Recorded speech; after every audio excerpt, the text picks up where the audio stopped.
Hi, I want to talk to you today about the title of today's talk is Who Do You Take Your Business Advice From?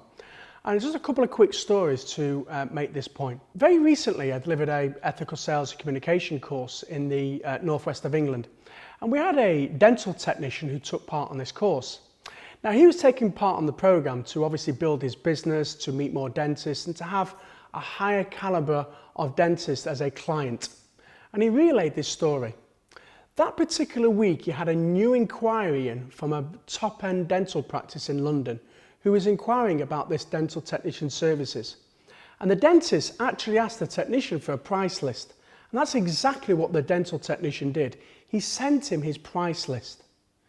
Now, when I asked the dental technician further questions of why he did that, well, he talked to me and said, well, that's exactly what the dentist wanted.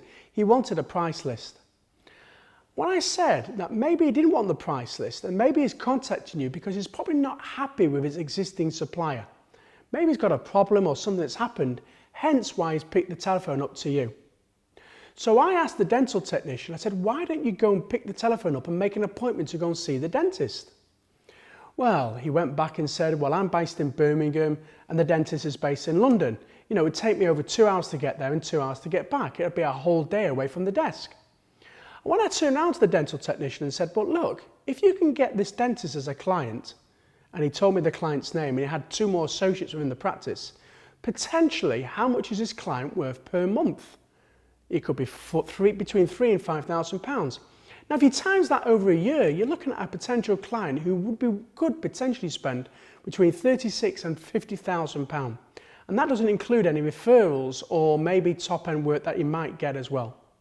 And I said to the dental technician, isn't that just worth taking away one day away from the desk and investing your time to go and visit this dentist?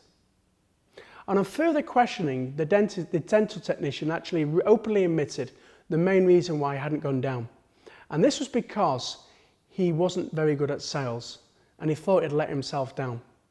And when I turned around and said to him, well, who told him that? He told him his brother-in-law.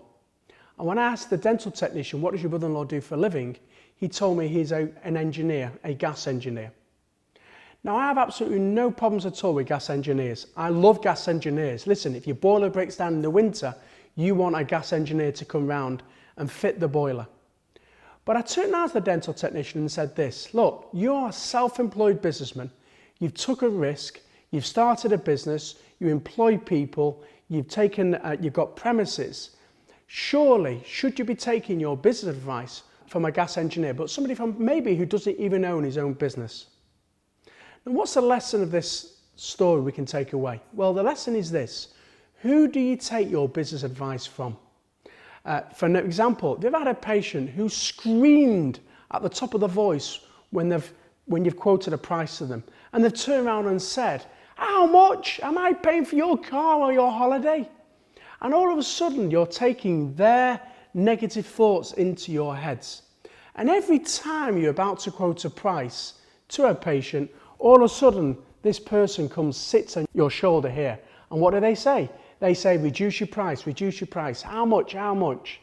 And all of a sudden, this person sitting on the shoulder here can impact your behavior.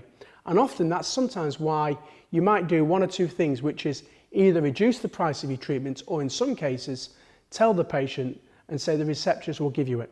Who do you take your business advice from? Is that person qualified to give you business advice? You will often find that as you quote prices during the year, you could give hundreds of estimates or treatment plans to patients, and you might only get less than a handful of patients going how much. And yet, for the other 99% of the patients who pay our bills, who have got no queries at all whatsoever, we forget about those. We always remember the one person who said something like, how much am I paying for your car?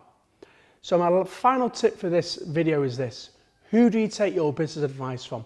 And if it's the person that gives you bad advice, what I strongly suggest you do is flick him off your shoulder and think about all the positive people who give you positive thoughts throughout the whole year.